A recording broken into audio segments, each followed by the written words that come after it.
In recurrent iritis, your eye doctor may ask for tuberculosis examination.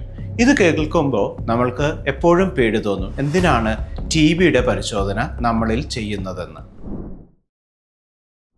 ഏതൊക്കെ കണ്ടീഷൻസിലാണ് നമുക്ക് tuberculosis contagious ആയിട്ട് വരുന്നത്?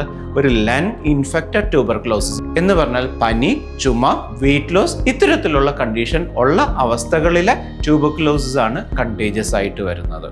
A latent tubercular antigen hidden in our body or silent in our body may not be reactive. It remains silent and they are not contagious also.